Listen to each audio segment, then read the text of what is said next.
Assalamualaikum warahmatullahi wabarakatuh. Materi audit internal hari ini adalah pekerjaan lapangan. Eits, bukan pekerjaan lapangan yang lalu ya.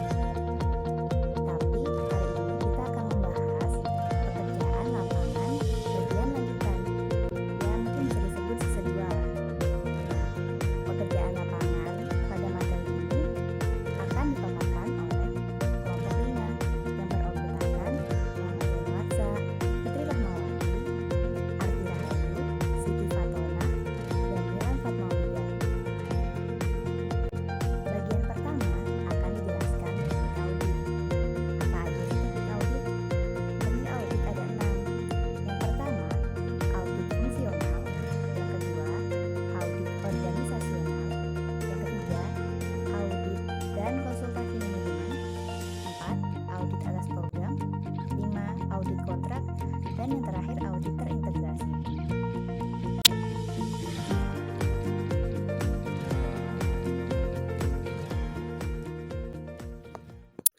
Audit fungsional merupakan audit yang mengikuti proses dari awal hingga akhir melintasi lini organisasi. Audit fungsional lebih menekankan pada operasi dan proses, karena tujuannya untuk menentukan seberapa baik fungsi-fungsi dalam organisasi yang saling berinteraksi dan bekerja sama. Pada halaman 282 terdapat contoh sebuah audit fungsional, di mana sebuah organisasi manufaktur membuat prosedur dan memberikan tanggung jawab untuk mengumpulkan, memisahkan, dan menjual logam-logam sisa, yang secara umum tanggung jawabnya sudah dibagi kepada masing-masing departemen. Contohnya, bengkel mesin, yaitu tempat dihasilkannya logam sisa yang bertanggung jawab memisahkannya sesuai jenis-jenis logam. Auditor internal akan memulai mengaudit mengikuti proses sejak barang sisa dihasilkan sampai dengan barang sisa itu dijual. Tekniknya, bahwa mereka akan memeriksa barang sisa yang ditempatkan dalam kereta, ikut naik ke truk, berbicara dengan orang-orang, dan membandingkan penerimaan penjualan dengan daftar harga yang tertera pada publikasi teknis untuk logam.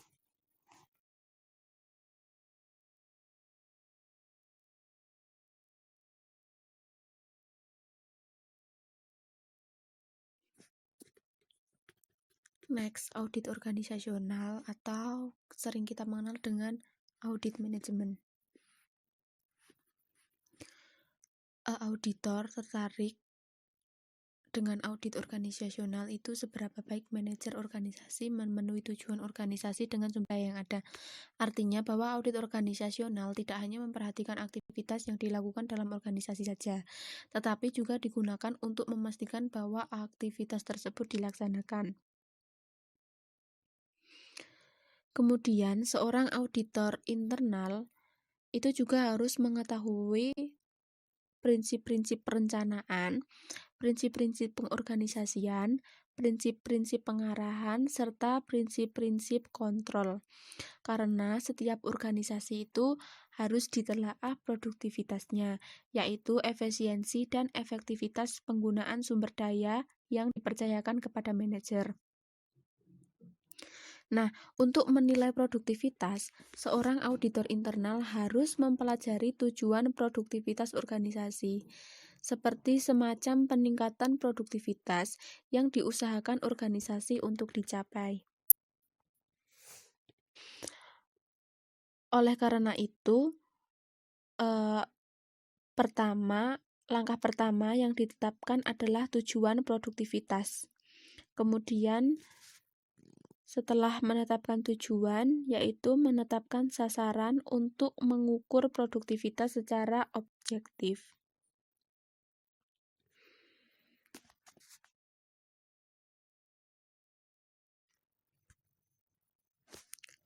Audit atas program. Auditor internal bisa melakukan penelaahan khusus atas program yang sedang berjalan, di mana program merupakan istilah umum yang mencakup setiap upaya yang didanai yang seiring dengan aktivitas normal organisasi yang sedang berlangsung, di mana tujuan dari audit atas program yaitu untuk memberikan manajemen informasi mengenai biaya, pelaksanaan, dan hasil-hasil program, serta membuat evaluasi yang informatif, bermanfaat, dan objektif.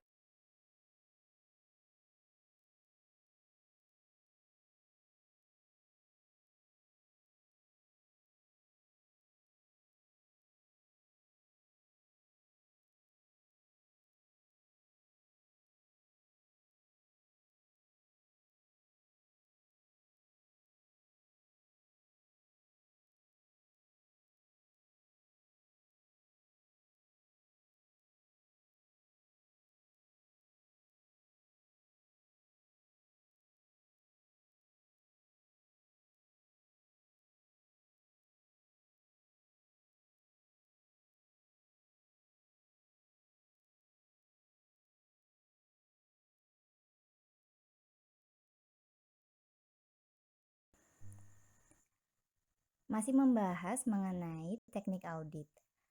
Nah, yang selanjutnya adalah audit program. Program merupakan istilah umum yang mencakup setiap upaya yang didanai seiring dengan aktivitas normal organisasi yang sedang berlangsung. Contohnya, program ekspansi, program baru untuk manfaat karyawan, kontrak baru, program kesehatan pemerintah, atau program pelatihan, aplikasi komputer yang baru, atau program yang berhubungan erat dengan tujuan organisasi. Nah, dalam melakukan audit atas program ini, auditor bisa melakukannya atas kemauan mereka sendiri atau atas permintaan manajemen eksekutif. Lalu, apa sih tujuan audit atas program? Yang pertama, memberikan informasi mengenai biaya, pelaksanaan, dan hasil program. Yang kedua, membuat evaluasi yang informatif, bermanfaat, dan objektif. Ketiga, membantu pihak terkait bila memiliki persamaan pemahaman. Maksudnya persamaan pemahaman di sini adalah menggunakan istilah-istilah yang sering digunakan, ya seperti evaluasi, evaluasi program, studi biaya manfaat, dan studi efektivitas biaya. Nah, 4 istilah ini itu sebenarnya agak sedikit mirip nih. Untuk evaluasi, artinya memastikan nilai sesuatu dengan membandingkan antara pencapaian dengan standar atau tujuan. Bedanya dengan evaluasi program, itu mengevaluasi apa yang telah dicapai terkait dengan sumber daya yang digunakan. Nah, untuk yang selanjutnya, studi biaya manfaat. Artinya mempertimbangkan hubungan antara sumber daya yang digunakan dengan biaya dan manfaat. Sedangkan studi efektivitas biaya itu mempertimbangkan manfaat yang tidak dapat diukur dalam uang. Jadi sekilas memang mirip, tapi sebenarnya maknanya itu beda.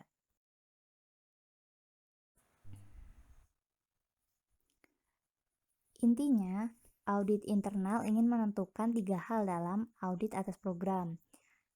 Apa saja? Yang pertama, apa yang dicapai? Yang kedua, apakah program tersebut berhasil? Ketiga, apakah terdapat sistem yang memadai untuk memastikan keberhasilan di masa yang akan datang? Nah, 3 hal inilah yang akan menjadi tolak ukur atau hal yang penting bagi tercapainya audit atas program. Nah, nanti dari sini akan dipecah lagi nih dari segi sektor swasta dan sektor publik. Nah, untuk sektor swasta, pencapaiannya diukur dalam pendapatan dan keuntungan. Sedangkan sektor publik, auditor internal akan memperhatikan keluaran, manfaat atau hasil, dan dampak. Nah, 3 istilah ini sedikit mirip, namun artinya beda. Keluaran artinya mencakup hal-hal yang seperti jasa yang diberikan atau barang yang diproduksi. Sedangkan manfaat adalah sesuatu yang mencerminkan dampak dari keluaran. Kalau dampak artinya efek dari suatu program terhadap komunitas masyarakat atau bahkan dunia. Yang harus diidentifikasikan secara spesifik adalah tujuan, sasaran, dan standar. Nah, tujuan ini yang dimaksud itu kembali pada tujuan awal yang dijelaskan. Jadi, apa sih maksud dari tujuan program itu? Nah, sasarannya gimana nih? Apakah emang sasarannya itu mungkin dari sektor swasta kah atau dari sektor publik? Nah, pastinya tetap berpegang pada standar yang telah berlaku. Nah, kalau misalnya tiga aspek atau tiga hal ini tidak dipenuhi, nah auditor tuh nggak punya alat untuk mengukur. Nah, bisa jadi hasil-hasil audit itu nanti akan berupa opini yang bisa dipertentangkan, bukan merupakan kesimpulan yang baik. Nah, mengapa tiga hal itu penting? Karena tiga hal itu tadi nantinya akan menjadi tolok ukur atas pelaksanaan audit atas program. Nah, tolok ukurnya ini harus jelas dan konkret serta disepakati. Jika tidak, kondisi ini bisa jadi temuan audit.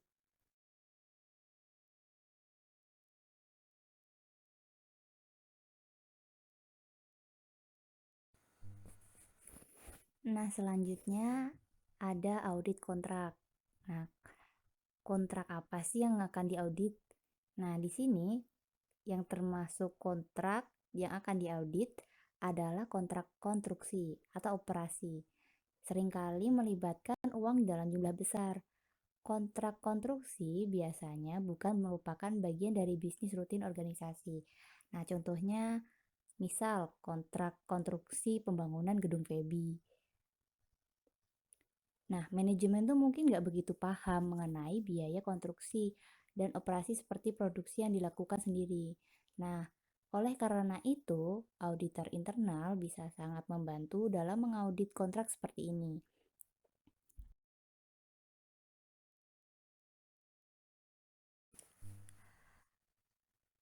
Ada tiga kategori kontrak pada umumnya. Nah, yang pertama, kontrak biaya sekaligus atau lamsam. Nah, kontrak ini maksudnya kontraktor setuju melaksanakan pekerjaan dengan harga yang tetap. Jika pekerjaan dilakukan secara sesuai perjanjian, itu artinya hanya sedikit yang bisa diaudit oleh auditor. Tapi jarang sekali kontrak-kontrak lamsam berjalan sesederhana ini. Kadangkala kontrak-kontrak tersebut mengandung klausul kenaikan, kemajuan pembayaran, atau perubahan-perubahan lain atas biaya pekerjaan lapangan. Nah, biaya ini tuh biasanya melebihi yang disepakati. Nah, perubahan itu sangat menjengkelkan atau merugikan bagi organisasi. Kontrak konstruksi yang besar itu jarang diselesaikan tanpa perubahan. Hal ini akan menimbulkan masalah mengenai jaminan dan membutuhkan pengawasan audit yang ketat, khususnya untuk biaya yang berkaitan dengan perubahan tersebut. Yang selanjutnya adalah kontrak biaya tambahan atau cost plus.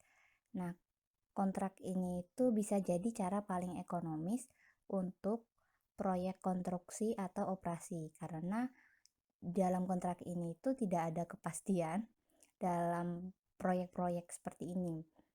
Maksudnya karena kontrak ini tuh kan nggak butuh perlindungan, jadi nggak butuh jaminan ataupun nggak butuh apapun. Jadinya biaya tak terduga bisa dimintakan penggantian sejumlah biaya yang ditambahkan tarif tetap atau biaya yang ditambahkan tarif berdasarkan presentasi biaya. Tapi beberapa organisasi sebenarnya nggak terlalu tertarik dengan kontrak ini karena kontrak cost plus ini tidak diatur sendiri dengan insentif efisiensi atau ekonomis. Jadi biaya-biaya itu harus dicatat oleh kontraktor dan memerlukan pengawasan yang ketat. Nah, yang selanjutnya adalah kontrak harga per unit atau unit price. Kontrak ini itu berguna jika ada proyek yang membutuhkan pekerjaan yang seragam dalam jumlah yang besar. Contohnya, membersihkan lahan berukuran hektar. Nah, jadi itu kan pasti luas banget dan pasti butuh cuma satu pekerja yang sama. Namun ukurannya atau jumlahnya inilah yang besar. Nah, untuk harganya itu disepakati setiap unit. Nah, tapi masalahnya adalah membuat catatan yang layak tentang jumlah pekerjaan yang diselesaikan.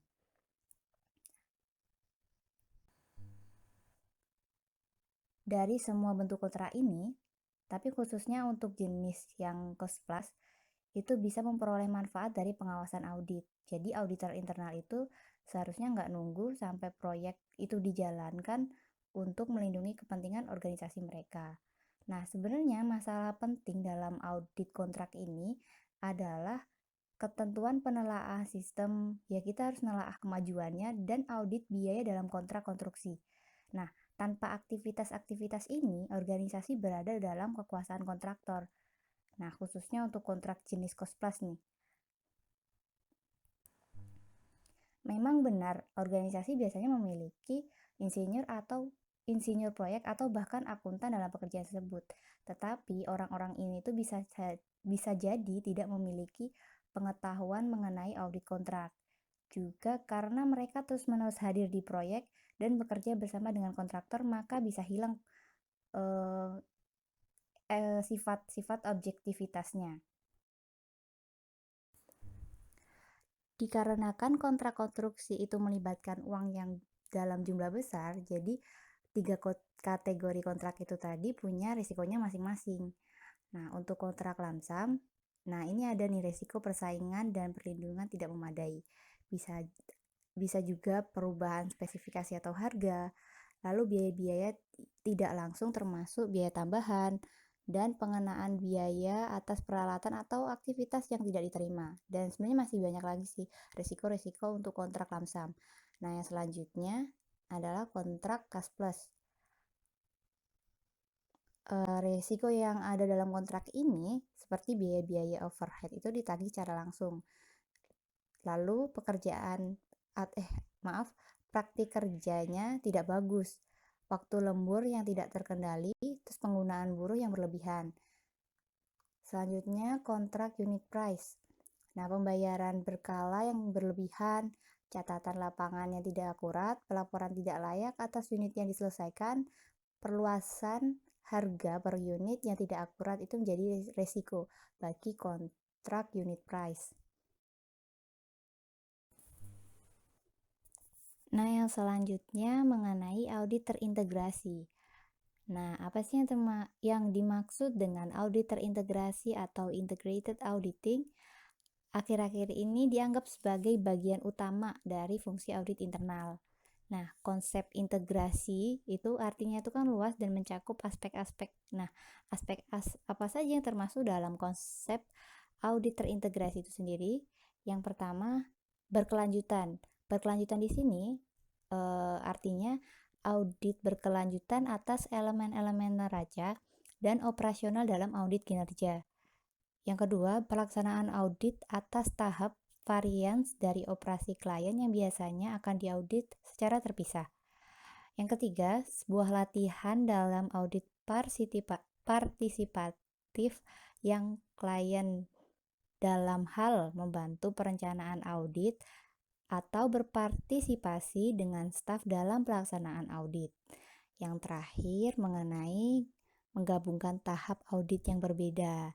Nah, tahap apa aja yang bisa digabungkan? Yang pertama ada tahap audit keuangan, bisa juga audit kinerja atau audit sistem informasi.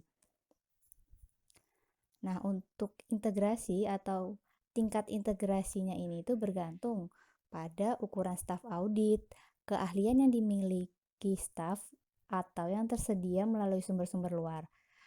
Yang ketiga, filosofi audit yang dipegang manajemen organisasi dan organisasi audit. 4. Tingkat aktivitas teknologi di klien dan organisasi audit. Dan yang terakhir, biaya manfaat dari pengoperasian audit semacam ini.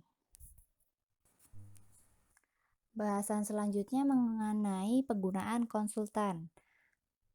Nah, beberapa program dan aktivitas yang disebutkan sebelum-sebelumnya kan bersifat teknis atau memiliki aspek teknis. Nah, kebanyakan pekerjaan ini digambarkan sebagai penggunaan sumber daya dari luar atau mitra. Ya, nanti akan jadi bahasan setelah ini. Nah, dalam evaluasi audit yang mendalam mungkin membutuhkan jasa dari konsultan teknis. Nah, yang perlu diingat bagi auditor bahwa konsultan tersebut membantu tapi tidak mengambil alih evaluasi atau melindungi tanggung jawab auditor.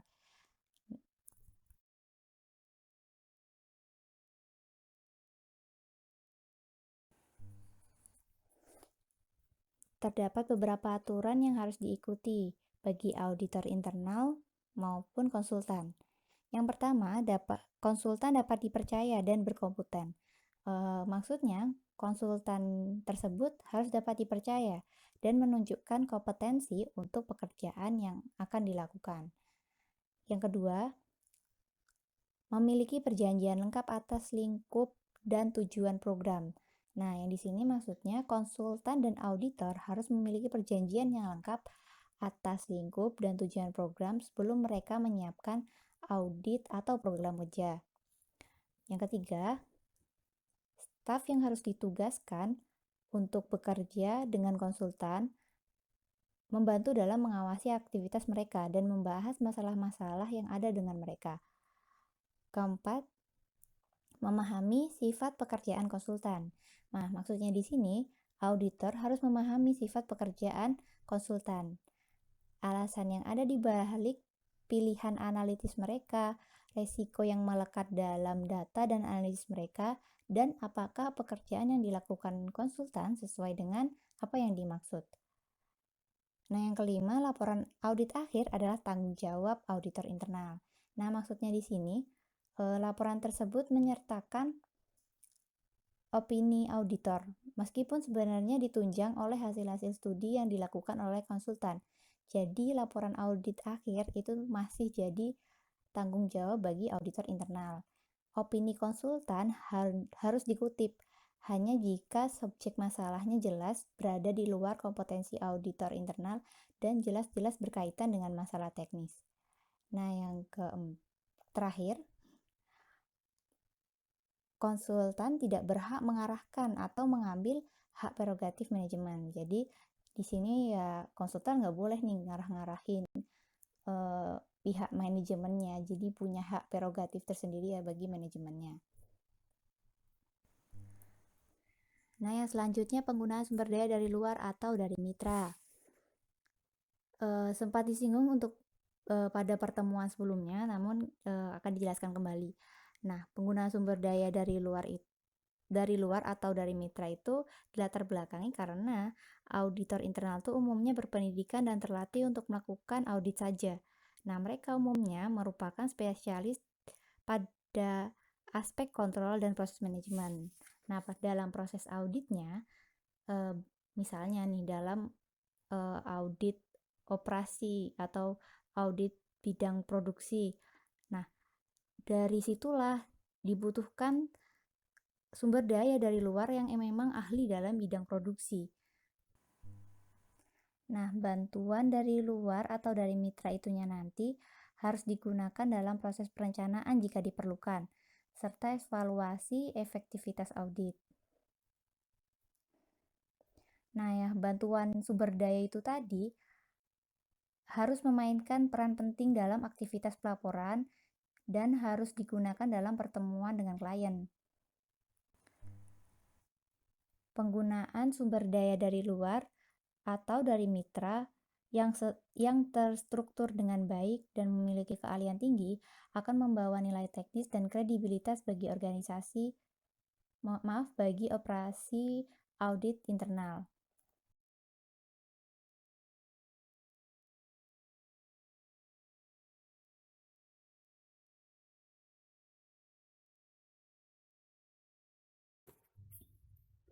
Penelaahan analitis. Penelaahan analitis telah lama digunakan untuk menentukan kewajaran data tertentu. Secara tradisional, penelaahan ini telah dikaitkan dengan masalah-masalah keuangan.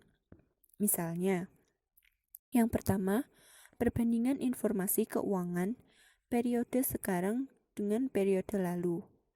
Yang kedua, perbandingan informasi keuangan saat ini dengan yang diharapkan, yaitu dengan anggaran, perkiraan, dan pengalaman industri. Yang ketiga, penelaahan hubungan antara informasi keuangan dan non-keuangan. Beberapa metodologi perangkat yang digunakan untuk melaksanakan penelaahan analitis. Yang pertama, ada analisis tren. Penelaahan analitis yang rumit, analisis tren disebut juga analisis horizontal.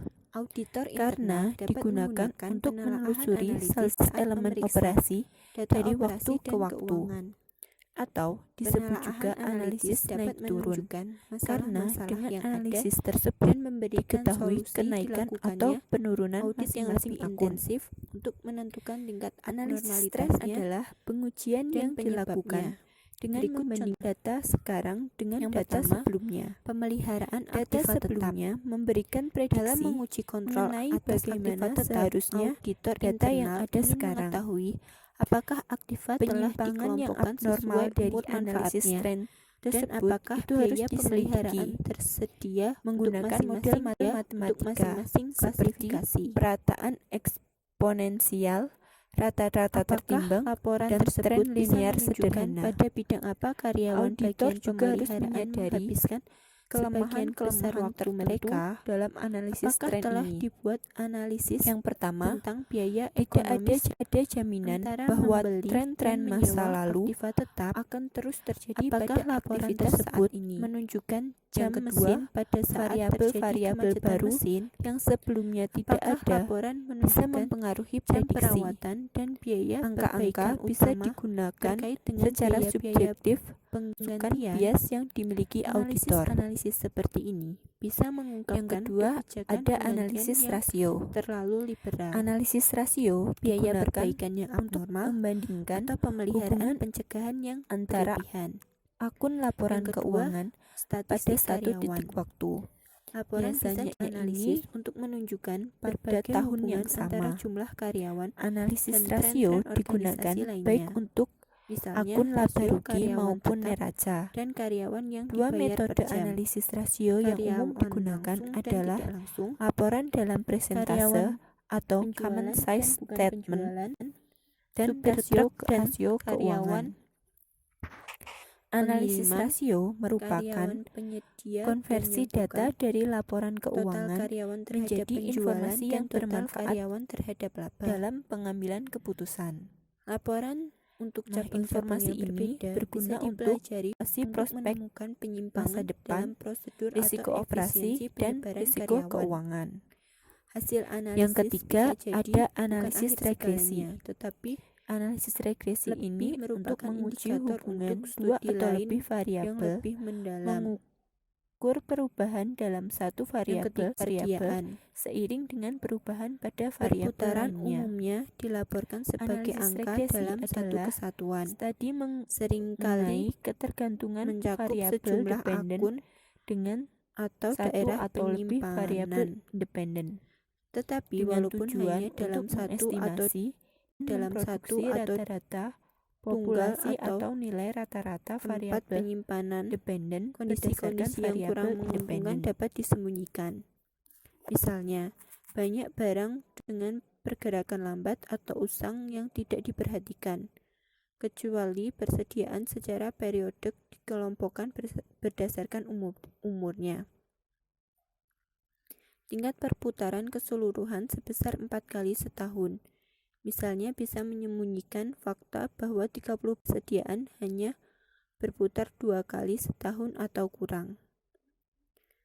Analisis tingkat perputaran, termasuk catatan barang-barang tertentu, bisa mengungkapkan beberapa banyak persediaan yang lebih dari setahun. Analisis bisa menunjukkan kesalahan pembelian yang tersembunyi dalam persediaan dan tertutup oleh rasio perputaran keseluruhan yang memuaskan. Rasio yang terlalu rendah bisa menunjukkan kecurangan dalam pembebanan persediaan.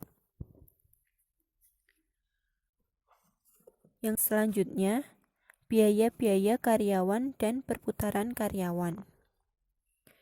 Biaya dan waktu yang digunakan untuk merekrut karyawan di berbagai klasifikasi kadangkala bisa menjadi perhatian yang menarik.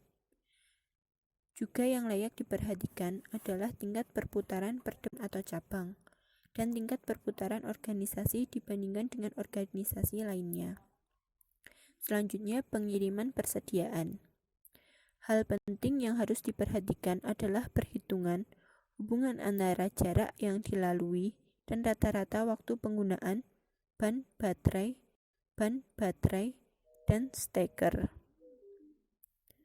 Analisis perbandingan biaya menggunakan karyawan dibandingkan dengan mobil organisasi, dan perbandingan antara tenaga kerja atau luas galangan kapal dan gudang dengan waktu angkut dan waktu kosong, waktu siaga dan waktu pengiriman di antara beberapa titik. Selanjutnya, penyimpanan, perlengkapan, dan alat tulis kantor. Seringkali menarik untuk membandingkan penggunaan dan saldo persediaan. Juga bermanfaat membandingkan penggunaan dan jumlah karyawan pengguna, terutama bila barang-barang merupakan kebutuhan rumah tangga dan bila kontrol fisik atas persediaan menunjukkan barang-barang yang ingin dimiliki oleh karyawan. Yang selanjutnya ada catatan bahan baku. Untuk mendistribusikan biaya bahan baku, auditor bisa menganalisis laporan yang menunjukkan jumlah permintaan gudang yang diproses. Namun, dalam beberapa kasus, harga rata-rata per unit bisa jadi terlalu rendah, sehingga tidak membutuhkan aliran kertas untuk melaporkan yang berlebihan. Selanjutnya, telepon dan komputer.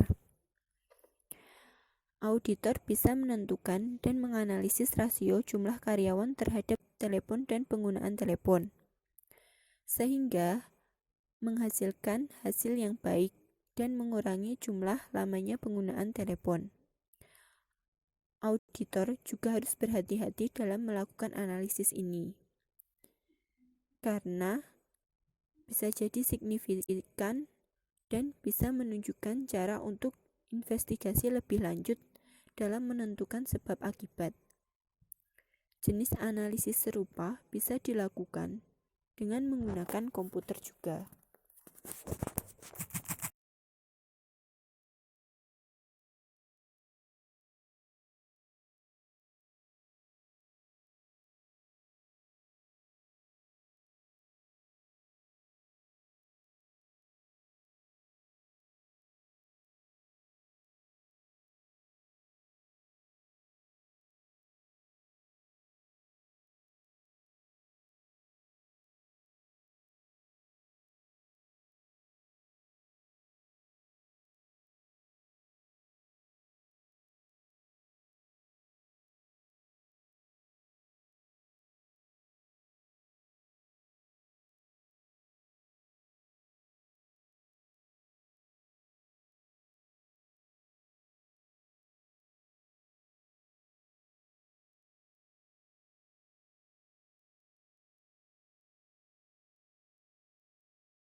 Oke, pembahasan yang pertama mengenai Bukti hubungan terbaik dengan bukti atau bisa audit. dikatakan sebagai Bagaimana bukti bukti primer. hukum dengan bukti audit? Artinya Apakah ada bukti yang hubungannya? memuaskan Nah, di mengenai sini jelas fakta-fakta yang bukti-bukti sedang hukum diselidiki. itu sangat mengandalkan Nah, di sini pengakuan bukti lisan. tersebut itu Sedangkan memiliki untuk hubungan yang bukti-bukti kuat audit dengan lebih keandalan. mengandalkan Atau umumnya bukti-bukti itu bukti dokumen. terbatas pada Jelas bukti bedanya di dokumen. situ.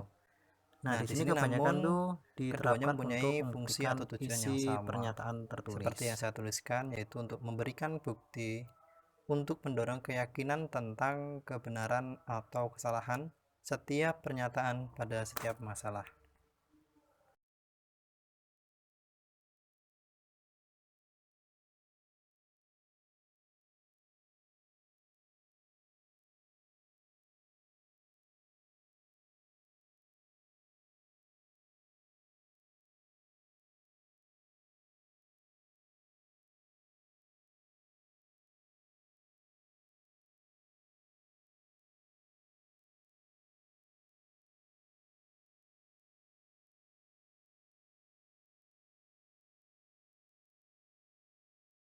Nah, untuk bukti sekunder sendiri jelas posisinya itu di bawah bukti primer dan tidak dapat disamakan keandalannya. Yang saya tuliskan di sini bahwa bukti sekunder itu mencakup salinan bukti tertulis atau lisan. Jadi, sebuah salinan tertulis itu umumnya dapat diterima jika yang pertama yaitu dokumen asli hilang atau telah dimusnahkan tanpa niat melakukan kecurangan di pihak pendukung salinan tersebut. Yang kedua, bukti tertulis tersebut sulit diperoleh oleh pendukung salinan melalui proses hukum. Yang ketiga, bukti tertulis dikendalikan oleh entitas publik. Bukti langsung atau dikatakan sebagai direct evidence di sini itu membuktikan fakta tanpa harus menggunakan pernyataan atau rujukan untuk menetapkan suatu bukti. Jadi, pengakuan dari seorang saksi atas sebuah fakta itu merupakan bukti langsung dan tidak diperlukan rujukan. Kalau kita ambil contoh itu, misalnya seorang saksi yang menyatakan bahwa ia mengamati seorang karyawan yang menginspeksi penerimaan barang dan saat itu juga menandatangani berkas pemeriksaan. Nah, padahal barang yang diterima kurang dari yang tertera di berkas tersebut. Nah, di sini merupakan bukti tertulis.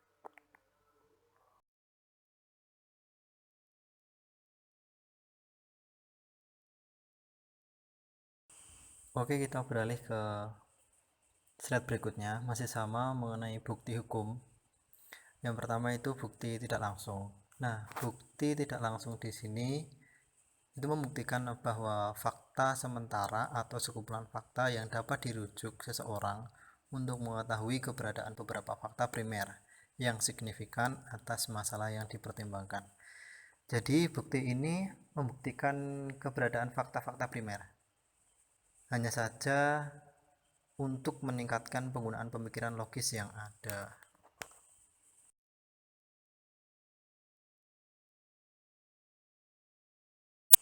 Bukti yang meyakinkan atau conclusive evidence.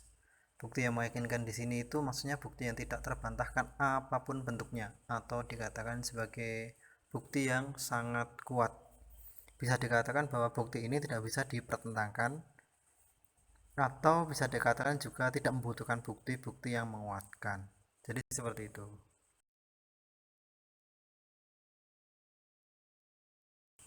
Bukti yang menguatkan diartikan sebagai bukti tambahan dari karakter yang berbeda menyangkut hal yang sama. Jika diartikan lebih sederhana itu, bukti ini mendukung bukti yang telah diberikan dan cenderung menguatkan atau mengonfirmasikannya. Jadi untuk mengonfirmasi pernyataan tertulis atau menunjukkan kebenaran masalah yang terkandung di dalamnya. Jadi hal ini tuh merupakan bukti yang menguatkan dan dianggap dapat diterima. Bukti opini. Nah, untuk peran auditor di sini harus bisa menyaring opini dan mengumpulkan serta mengevaluasi hasil dari fakta-fakta semata, hal-hal yang cenderung membuktikan kebenaran atau kesalahannya.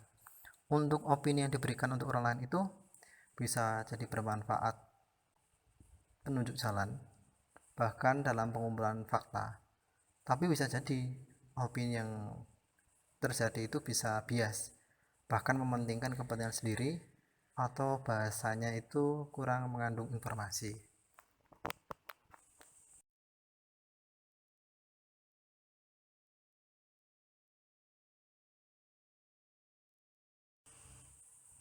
Bukti kabar angin. Nah, di sini bukan kabar dari angin ya, teman-teman. Namun bukti ini memberikan pernyataan yang tidak dapat diterima yang dibuat oleh seorang selain saksi ahli. Nah, digunakan untuk apa? Untuk membuktikan kebenaran suatu masalah. Nah, di sini lebih mudahnya atau gampangnya itu ini dapat tulisan atau buktinya itu tertulis atau bukti lisan. Nah, di sini nanti buktinya dibawa ke pengadilan dan menjadi bahan bukti atas pernyataan yang dikatakan di pengadilan. Jadi seperti itu. Nah, saya tuliskan di sini atau saya gambarkan bahwa bukti kabar angin umumnya tidak dapat diterima. Nah, itu saya kasih tanda warna merah. Nah, alasannya kenapa tidak dapat diterima?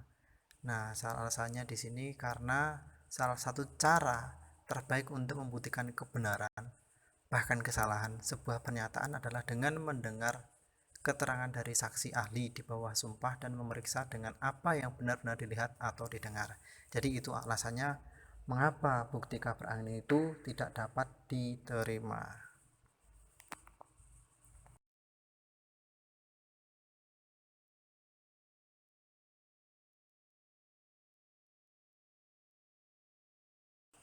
Oke teman-teman, tadi sudah saya jelaskan mengenai bukti hukum. Sekarang kita ganti mengenai bukti audit. Bisa dijelaskan mengenai bukti audit itu seperti apa? Oke, tanpa lama-lama saya akan jelaskan bukti audit itu apa sih. Nah, bukti audit itu adalah informasi yang diperoleh auditor internal melalui pengamatan suatu kondisi, lalu wawancara, dan pemeriksaan catatan. Nah, bukti audit harus memberikan dasar yang kuat mengenai opini, kesimpulan, dan rekomendasi audit.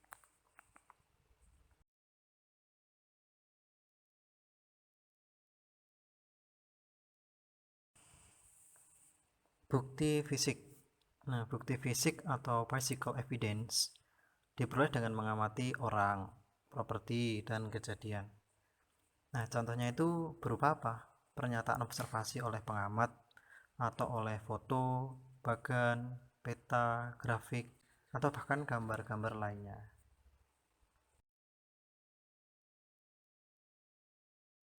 Bukti pengakuan atau bahasanya testimonial evidence. Bentuknya surat atau pernyataan. Nah, sebagai jawaban atas pertanyaan.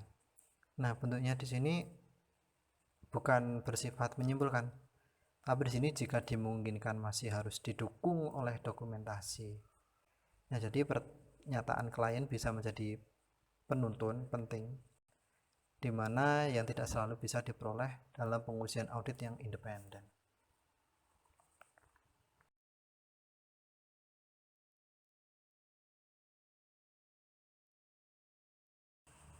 Bukti dokumen atau documentary evidence. Di sini bisa dikatakan sebagai bukti untuk dokumen eksternal atau untuk dokumen internal. Nah, untuk dokumen eksternal sendiri itu seperti surat atau memorandum yang diterima oleh klien, faktur faktur dari pemasok, dan lembar pengemasan.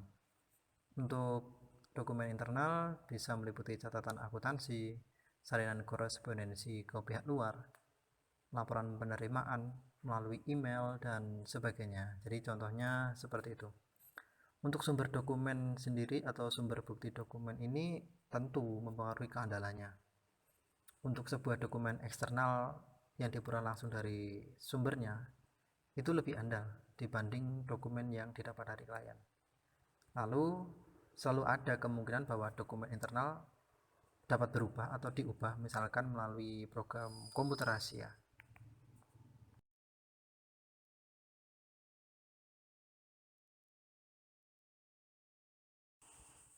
Bukti analitis.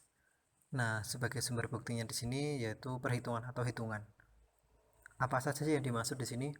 Yaitu perbandingan dengan standar yang ditetapkan, operasi masa lalu, operasi yang serupa, dan hukum atau regulasi. Itu seperti pertimbangan kewajaran dan informasi yang telah dipecah ke dalam bagian-bagian kecil. Untuk bukti analitis di sini maksudnya di sini berasal dari dua ya. Yang pertama, analisis dan verifikasi, atau bisa dikatakan sebagai analytical evidence.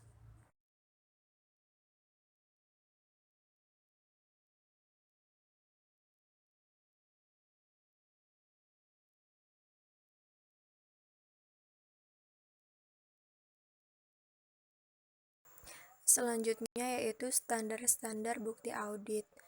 Nah, di sini semua bukti audit itu harus memenuhi 3 kriteria, yaitu uji kecukupan, kompetensi, dan relevansi. Yang pertama yaitu kecukupan.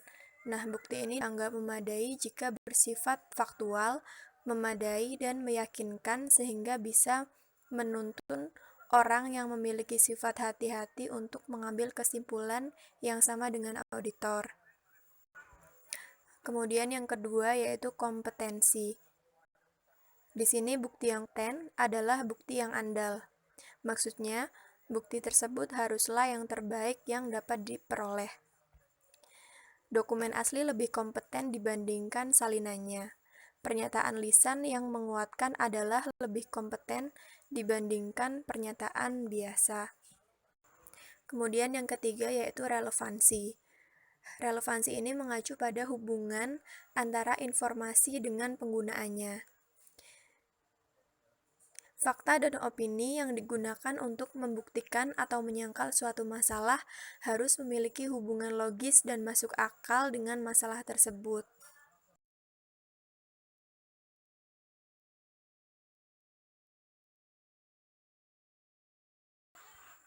Yang selanjutnya yaitu pekerjaan lapangan dalam lingkungan berteknologi tinggi. Dalam hal ini harus karena sistem informasi telah terbuat untuk menangani dan mengamankan bahan-bahan yang menghadapi komplikasi yang biasanya tidak harus mencakup metode untuk menjaga integritas ini makin luas bila perusahaan dari dokumen kertas kerja biasa dan harus disimpan dalam lemari yang biasa dikenal dengan atau kotak penyimpan yang aman.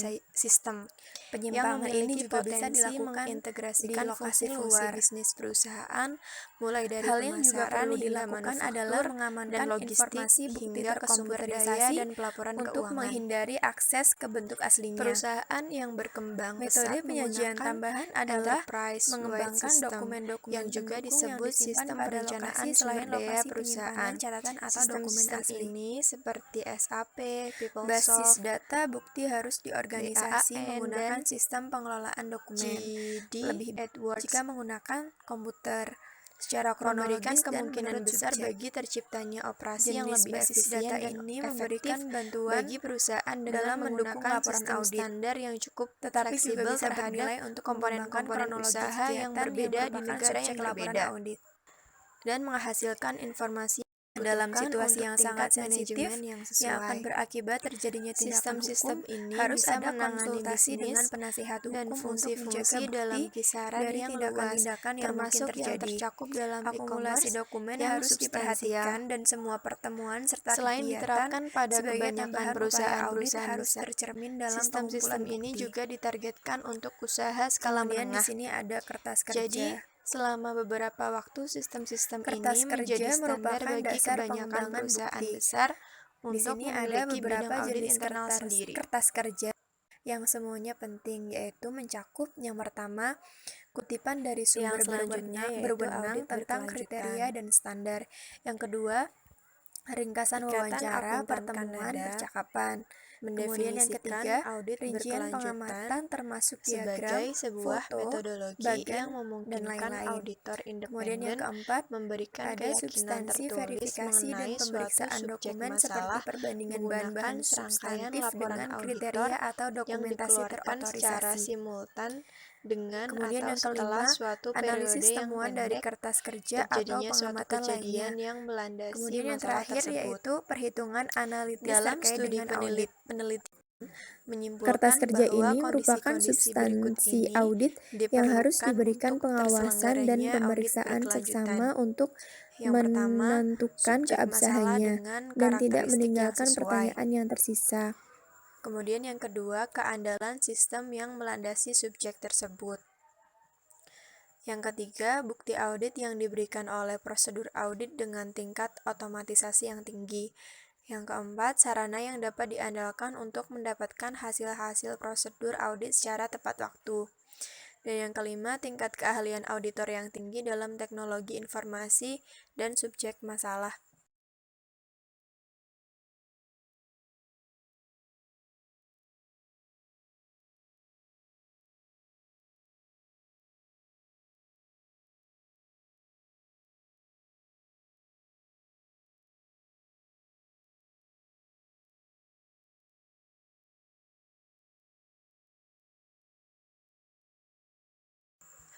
Kemudian, masalah-masalah audit internal terkait dengan resiko.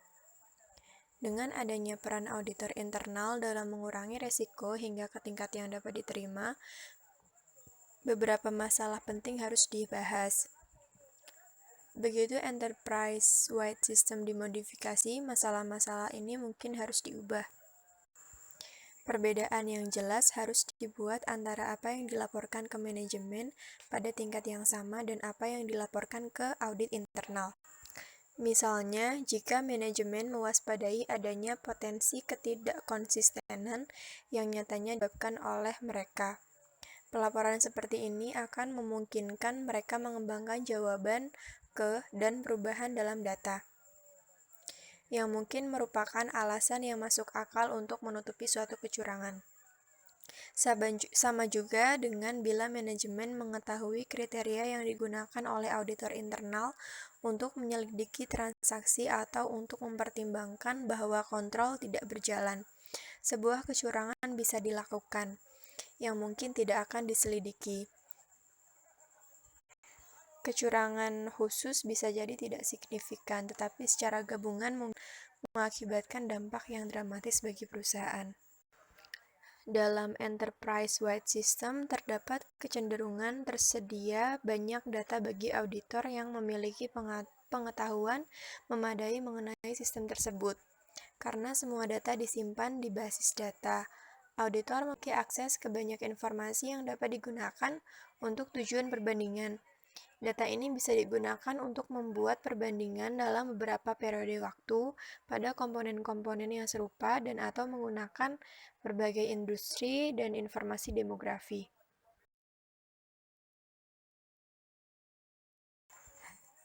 Next, yang terakhir yaitu perdagangan elektronik, e-commerce atau e-business dan auditing berkelanjutan.